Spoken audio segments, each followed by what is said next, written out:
Hello everyone, welcome to our Pariksha Gaon. आज की class हमारी फिजिक्स की है, जिसमें आज हम कुछ नया जानेंगे, कुछ नया सीखेंगे। तो अपनी क्लास स्टार्ट करने से पहले जल्दी से आप अपने चैनल परीक्षा गांव को लाइक करिए, सब्सक्राइब करिए और ज्यादा से ज्यादा शेयर करिए। ओके, तो चलते हैं हम आज अपनी क्लास की ओर। आज की क्लास में हमें क्या पढ़ना है? तो आज की क्लास में हमें वेव के बारे में पढ़ना है। इट मीन्स तरंगों के बारे में पढ़ना है। जो तरंगे होती हैं उनमें से कुछ तरंगे ऐसी होती हैं जिनके संचरण के लिए, जिनके प्रोपागेशन के लिए एक माध्यम की आवश्यकता होती है। तो इसको दो पार्ट में डिवाइड कर सकते हैं हम तरंगों को, कि एक तरंग ऐसी होती हैं जिनके संचरण इट मींस प्रोपागेशन के लिए एक माध्यम, एक मीडियम की आवश्यकता होती है, और वो मीडियम चाहे सॉलिड हो या फिर हमारा लिक्विड हो और या फिर हमारा गैस हो। All clear? और वहीं दूसरी तरंगे ऐसी होती हैं जिनके संचरण के लिए, वही चीज है, जिनके प्रोपागेशन के लिए माध्यम की आवश्यकता नहीं होती है। इट मींस मीडियम की आवश्यकता नहीं होती है। ये एयर में भी ट्रेवल कर लेती हैं और इसके साथ साथ ये वैक्यूम इट मींस निर्वात में भी ट्रेवल कर लेती हैं। All clear? तो जिनको माध्यम की आवश्यकता होती है प्रोपागेट करने के लिए, संचरण करने के लिए, उस तरंग को किस नाम से जानते हैं? बिल्कुल सही कह रहे हैं, उन तरंगों को हम मैकेनिकल वेव इट मींस यांत्रिक तरंग के नाम से जानते हैं। All clear? यांत्रिक तरंग हो गया। नेक्स्ट हमारा क्या होता है? जिनको माध्यम की आवश्यकता होती नहीं है, उन तरंगों को हम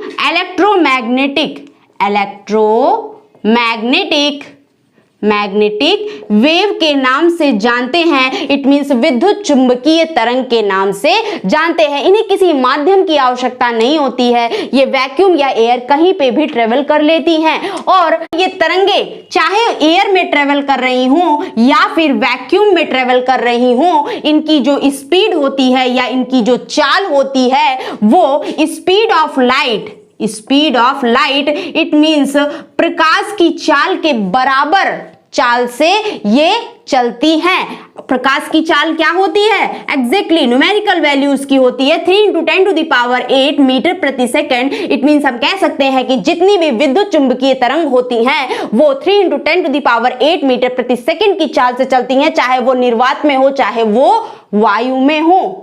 ऑल क्लियर? नेक्स्ट जानते हैं कि विद्युत चुंबकीय जो तरंग होती हैं वो आखिरकार बनती कैसे हैं। तो ये विद्युत चुंबकीय तरंग जो होती हैं वो स्मॉल पैकेट्स से मिलकर बनी होती हैं, और इन स्मॉल पैकेट्स को ही किस नाम से जाना जाता है? तो वो फोटॉन्स के नाम से जाने जाते हैं ये सभी पैकेट्स। All clear? और इन फोटॉन्स की एक निश्चित आवृत्ति होती है, फ्रीक्वेंसी होती है, और निश्चित वेवलेंथ होती है। इट मींस तरंग दैर्ध्य होती है। निश्चित आवृत्ति होने के कारण इन फोटॉन्स में एक निश्चित एनर्जी भी होती है। All clear? ऊर्जा भी होती है। नेक्स्ट हम जानते हैं कि विद्युत चुंबकीय तरंग जो होती हैं वो फोटॉन्स की तो बनी हुई हमें पता चल गया, लेकिन इनके वेवलेंथ इट मींस तरंग दैर्ध्य का आखिरकार रेंज कितना होता है? तो जान लीजिए कि विद्युत चुंबकीय तरंग के वेवलेंथ का रेंज कितना होता है?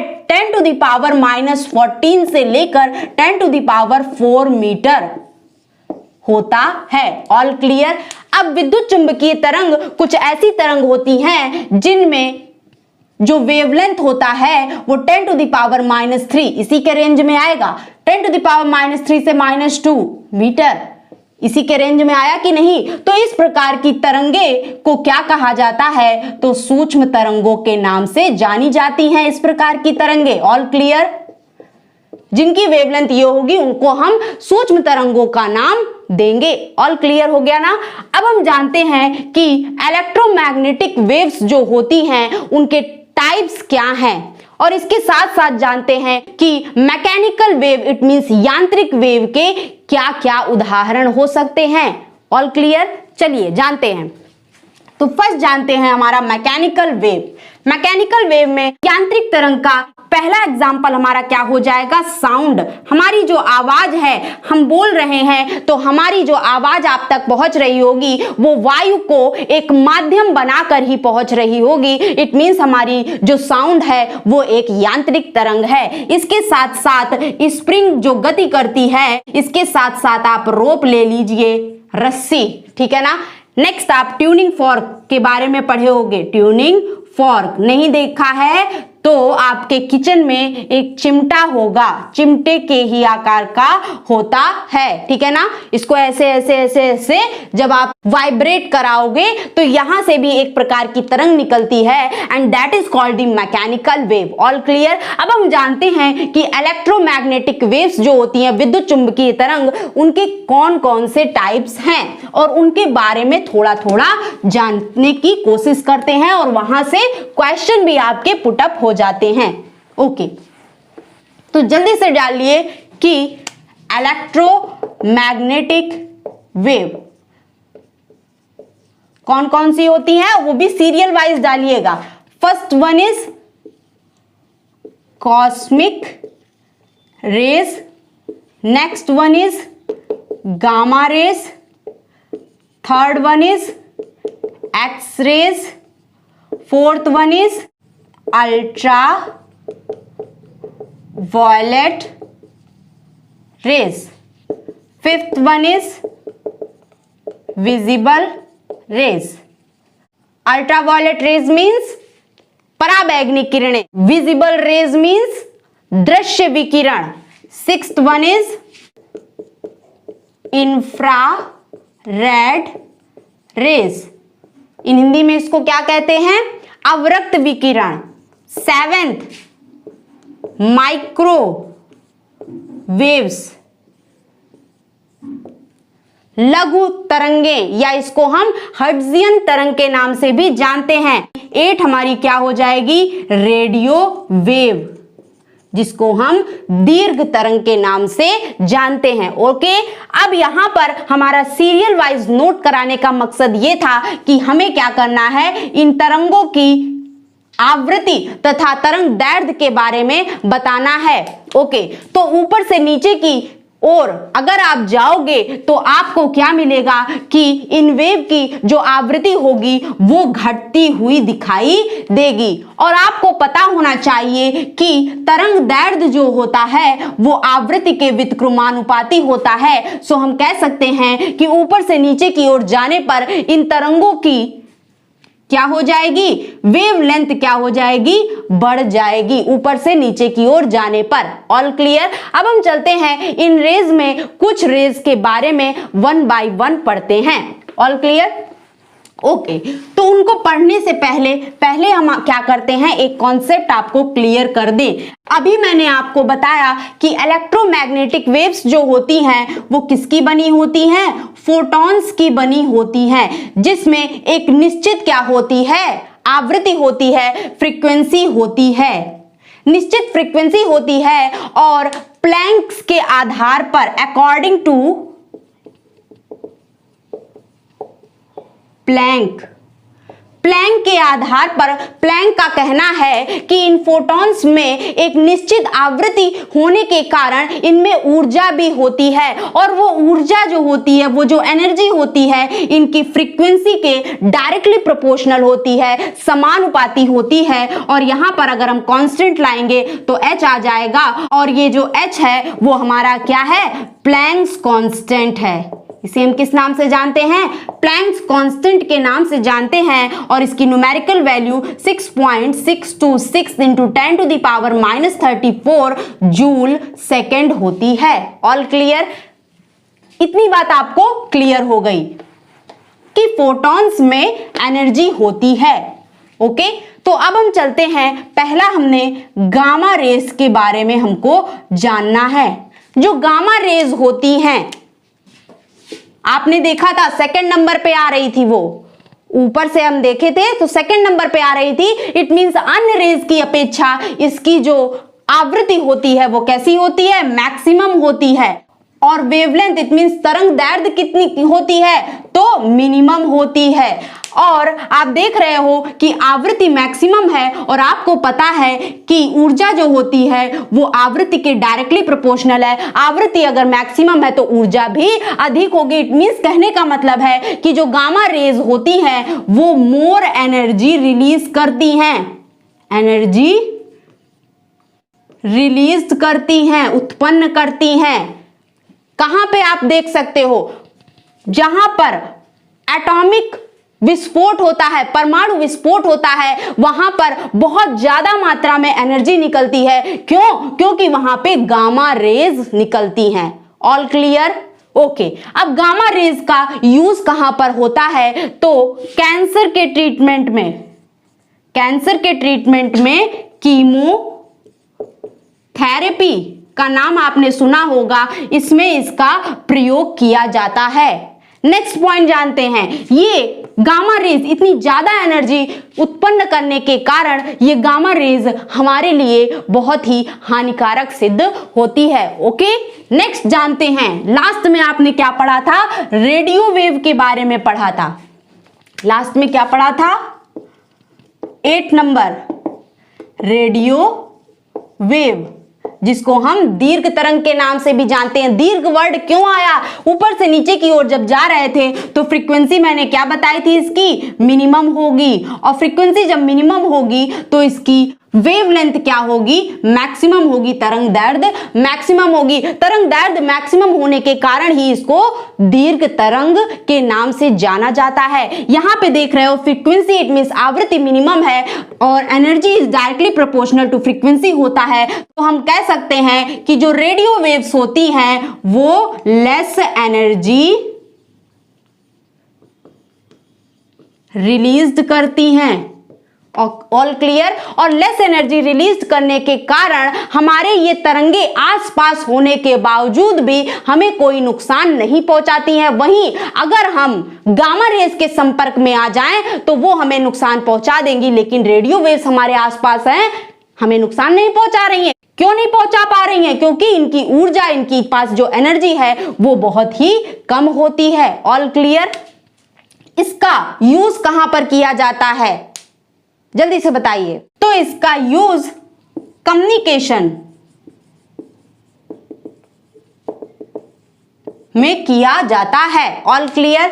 नेक्स्ट जानते हैं कि रेडियो वेव्स की वेवलेंथ अधिकतम होने के कारण अंतरिक्ष में यदि आपको सिग्नल्स को भेजना है, मैसेज को भेजना है, तो आपको बार बार भेजने की जरूरत नहीं है, एक ही बार में आपका मैसेज वहां पर सेंड हो जाएगा। क्यों? क्योंकि इसकी वेवलेंथ क्या होती है, मैक्सिमम होती है। ओके, नेक्स्ट जानते हैं, आपने पढ़ा होगा, अभी मैंने बताया विजिबल रेज के बारे में। विजिबल रेज मतलब कि दृश्य विकिरण। नेक्स्ट क्या है, विजिबल रेज, दृश्य विकिरण। ये दृश्य विकिरण, इनको नाम क्यों दिया गया है, क्योंकि ये रेज जो होती हैं, ये विकिरण जो होती हैं वो हमें दिखाई देती हैं। क्यों दिखाई देती हैं? क्योंकि इनका जो तरंग दैर्घ्य होता है वो अप्रॉक्स में अगर देखा जाए तो 400 से 800 नैनोमीटर के बराबर होता है, और एग्जैक्ट अगर हम देखें तो कितना होता है, 380 से लेकर 760 नैनोमीटर के बराबर होता है। इसलिए हम इसे आसानी से देख सकते हैं। और किस रूप में देखते हैं, एग्जैक्टली विबग्योर। 7 रंग 1 2 3 4 5 6 7 7 रंगों के रूप में इसे देखते हैं, violet, indigo, blue, green, yellow, orange, red. अब इसमें भी देखते हैं कि हमारी आवृत्ति और तरंग दैर्घ्य का क्या रोल होता है। जैसे जैसे आप लेफ्ट से राइट की ओर जाओगे तो आपको क्या मिलेगा कि फ्रीक्वेंसी घटती हुई नजर आएगी, और लेफ्ट से राइट की ओर जाने पर तरंग दैर्घ्य का क्या रोल होगा, तो तरंग दैर्घ्य आपको बढ़ता हुआ नजर आएगा। All clear? ओके, तो इस विजिबल रेज को हम देख सकते हैं। और ये विबग्योर जो है, विबग्योर कैसे आया, जब हम प्रिज्म से व्हाइट लाइट को पास कराते हैं तब हमारा विबग्योर आता है ना, तो इन सभी के कॉम्बिनेशन को हम व्हाइट लाइट कह सकते हैं। तो विजिबल रेज को ही हम किस नाम से जानते हैं? लाइट के नाम से जानते हैं, प्रकाश के नाम से जानते हैं। All clear? ओके। अब हम चलते हैं कि इलेक्ट्रोमैग्नेटिक वेव और मैकेनिकल वेव ये आखिरकार किस प्रकार के होते हैं। ओके, तो अब हम जानते हैं कि जो मैकेनिकल वेव होती है, यांत्रिक तरंगे होती हैं, उनको हम दो ग्रुप में कैसे डिवाइड करते हैं। तो याद रखिएगा कि यांत्रिक तरंगों में से कुछ यांत्रिक तरंगे वो तरंगे होती हैं जिनमें क्या होता है, आपको पता है कि यांत्रिक तरंग को एक माध्यम की आवश्यकता होती है। तो यदि उसी माध्यम के कण क्या करें, जिस दिशा में तरंग गति कर रही है उसी दिशा में वो कण भी गति करने लगते हैं, तो उनको एक ग्रुप में रखा गया। तो चलिए ग्रुपिंग कर लेते हैं कि कुछ यांत्रिक तरंगे हमारी ऐसी थी जिनमें क्या हुआ, मीडियम के जो पार्टिकल्स थे, इट मींस माध्यम के पार्टिकल्स जो थे वो किस दिशा में गति करने लगे, जिस दिशा में हमारी वेव ट्रेवल कर रही थी, ठीक उसी दिशा में ट्रेवल करने लगे। या कह सकते हैं कि मीडियम के पार्टिकल्स और वेव जिस दिशा में ट्रेवल कर रही थी उन दोनों की डायरेक्शन पैरेलल हो, तो उस प्रकार की तरंगों को यहां पर क्या नाम दिया, तो उस प्रकार की तरंगों को लॉन्गिट्यूडिनल वेव के नाम से जाना गया। इट मींस अनुदैर्ध्य तरंग के नाम से जाना गया। और वहीं कुछ यांत्रिक तरंगे ऐसी पाई गई जिनमें मीडियम के जो पार्टिकल्स थे, मीडियम इट मींस माध्यम के जो कण थे, वो क्या करते हैं, वाइब्रेट करते हैं ना, या ऑसिलेट करते हैं ना। तो मीडियम के पार्टिकल्स का जो ऑसिलेशन था वो क्या था, परपेंडिकुलर था। इट मींस 90 डिग्री पर था। किसके 90 डिग्री पर था, वेव जिस डायरेक्शन में ट्रेवल कर रही थी उसके डायरेक्शन के 90 डिग्री में माध्यम के कण क्या कर रहे थे, ऑसिलेट कर रहे थे या वाइब्रेट कर रहे थे, कंपन कर रहे थे। ओके, तो इस प्रकार की तरंग को क्या नाम दिया गया, बिल्कुल सही कह रहे हैं, ट्रांसवर्स। ट्रांसवर्स वेव के नाम से जाना गया। इट मींस अनुप्रस्थ तरंग के नाम से जाना गया। हिंदी में यहां पे लिख सकते हो अनुदैर्ध्य तरंग, और ये हमारी क्या हो जाएगी, अनुप्रस्थ तरंग। चलिए जानते हैं अनुदैर्ध्य तरंग में हमारा एग्जाम्पल क्या हो जाएगा।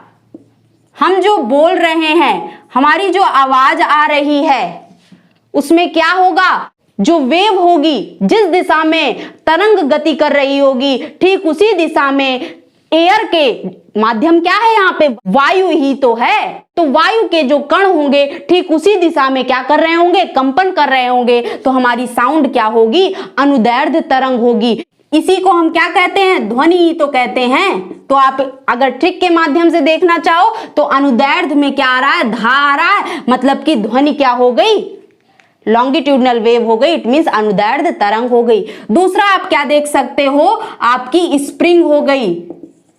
स्प्रिंग कुछ इस तरह से होती है, जब आप उसको खींचते हो तो कुछ इस तरह से होती है। इस स्प्रिंग को जब आप खींचते हो तो इसके जितने भी पार्टिकल्स हैं वो इस दिशा में गति करते हैं, और साथ ही साथ जब आप छोड़ते हो तो जो यहाँ पर वेव क्रिएट होती हैं ठीक इसी दिशा में क्रिएट होती हैं, और दोनों क्या हैं, आपस में पैरेलल हैं। यही कारण है कि स्प्रिंग में जो वेव उत्पन्न होती है, जो तरंग उत्पन्न होती है, वो अनुदैर्ध्य तरंग के नाम से जानी जाती है। नेक्स्ट आप देख सकते हो ट्यूनिंग फॉर्क। अभी मैंने आपको बताया ट्यूनिंग फॉर्क, एक चिमटे को क्या कर लीजिएगा, ऐसे ऐसे ऐसे ऐसे वाइब्रेट कराइएगा, कंपन कराइएगा, तो उसमें भी जो तरंग उत्पन्न होगी वो अनुदैर्ध्य तरंग ही उत्पन्न होगी। वहीं ट्रांसवर्स वेव में हमारे क्या एग्जाम्पल हो जाएंगे, जैसे कि आप रोप ले लीजिए, एक रस्सी को ले लीजिए, एक जगह कहीं बांध दीजिए या उधर से कोई पकड़ ले, एक तरफ से आप पकड़ लीजिए, और फिर आप क्या करते हो, ऐसे झटकते हो ना। जब आप ऐसे झटकते हो तो रस्सी की जो दिशा है, इट मींस रस्सी के जितने भी पार्टिकल्स हैं उनका कंपन,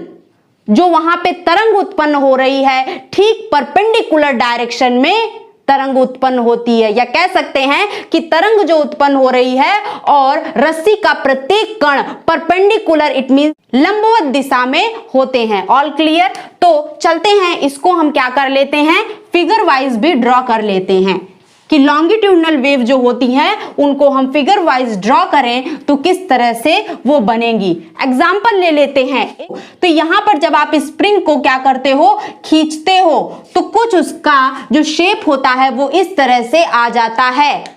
यहां पर आपको क्या देखने को मिल रहा है, यहां पर आपको देखने को मिल रहा है कि स्प्रिंग के जितने भी कण हैं वो काफी पास पास हैं, क्लोजेस्ट हैं। जितने भी पार्टिकल्स हैं वो क्या हैं, क्लोजेस्ट हैं। और क्लोजेस्ट होने के कारण इस क्षेत्र को, इस रीजन को किस नाम से जाना जाता है, इस क्षेत्र को किस नाम से जाना जाता है, बिल्कुल सही कह रहे हैं, कॉम्प्रेशन के नाम से जाना जाता है। इट मींस संपीड़न के नाम से जाना जाता है। और वहीं यहां पर आपको क्या देखने को मिल रहा है कि स्प्रिंग के जितने पार्टिकल्स हैं वो काफी दूर दूर हैं, इट मींस फारदेस्ट हैं, दूर दूर है। और दूर दूर होने के कारण ये जो क्षेत्र है, इस क्षेत्र को किस नाम से जाना जाता है, इस रीजन को किस नाम से जाना जाता है, तो इसको हम रेयरफैक्शन के नाम से जानते हैं।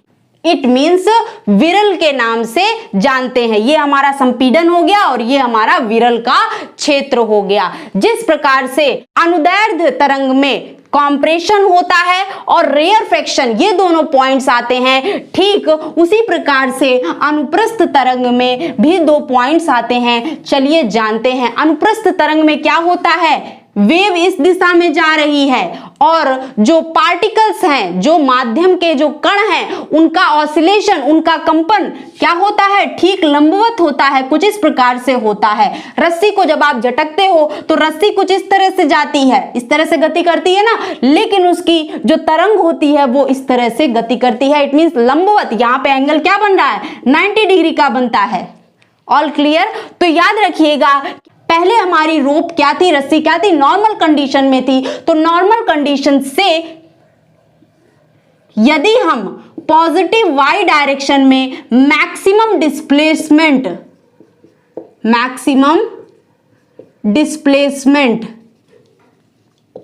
अधिकतम विस्थापन पर जाएं तो वहां पर हमें एक बिंदु मिलेगा, एक पॉइंट मिलेगा, and that point is called crust, जिसे हम क्रस्ट के नाम से जानते हैं या श्रिंग के नाम से जानते हैं। इसको हिंदी में क्या कहते हैं, श्रिंग कहते हैं। और वहीं यदि आप निगेटिव वाई डायरेक्शन में, इट मींस डाउनवर्ड डायरेक्शन में डिस्प्लेस करोगे, यहां पर आप डिस्प्लेसमेंट अपना लाओगे, तो यहां पर भी आपको एक पॉइंट मिलेगा and that point is called the trough.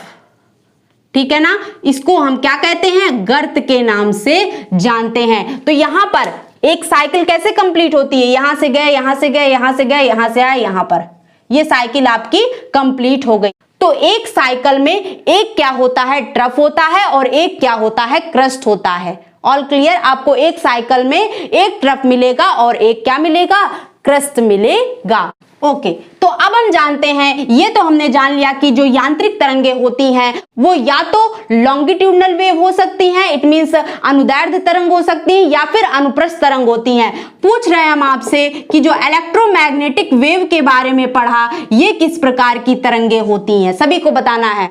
ये इलेक्ट्रोमैग्नेटिक वेव जब इलेक्ट्रिक या फिर मैग्नेटिक फील्ड में ट्रेवल करती हैं तो इन विद्युत चुंबकीय तरंग की जो डायरेक्शन होती है, जो दिशा होती है, वो परिवर्तित हो जाती है। इट मींस चेंज हो जाती है, और चेंज होकर क्या हो जाती है, इलेक्ट्रिक या मैग्नेटिक फील्ड में जाने पर इनकी दिशा जो होती है वो वेव के डायरेक्शन के लंबवत हो जाती है। कैसी हो जाती है, वेव के डायरेक्शन के लंबवत हो जाती है। सो हम कह सकते हैं कि जितनी भी हमारी इलेक्ट्रोमैग्नेटिक वेव होती हैं वो ट्रांसवर्स वेव्स होती हैं। इट मींस अनुप्रस्थ तरंगे होती हैं। Okay, all clear?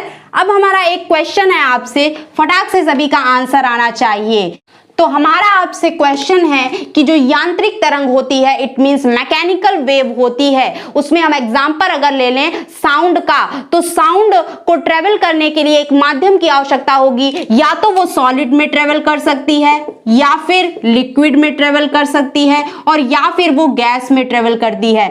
इन तीनों माध्यमों में से वो किस माध्यम में यदि ट्रेवल करे कि उसकी स्पीड क्या हो, मैक्सिमम हो, जल्दी से बताइए किस में वो फास्ट ट्रेवल कर सकती है, सॉलिड में या लिक्विड में या गैस में?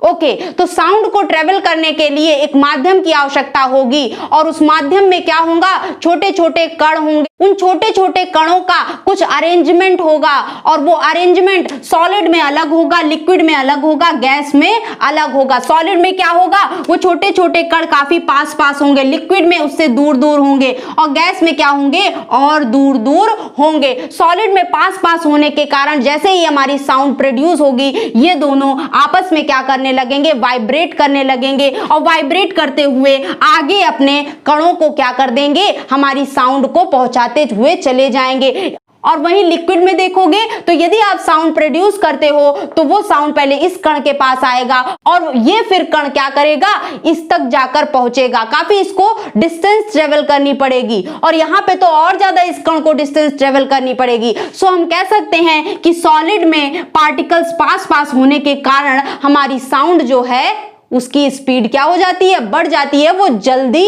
सुनाई दे जाती है। तो हमारा आंसर क्या हो जाएगा कि यदि हमारी साउंड सॉलिड में प्रोड्यूस की जाती है तो वो फास्टर मूव करती है। Okay, all clear? ओके, तो आज के लिए इतना ही। अगर आपको हमारी क्लास, हमारे पढ़ाने का तरीका पसंद आए तो आप अपने चैनल परीक्षा गांव को लाइक करिए, सब्सक्राइब करिए और ज्यादा से ज्यादा शेयर करिए। Okay, thank you.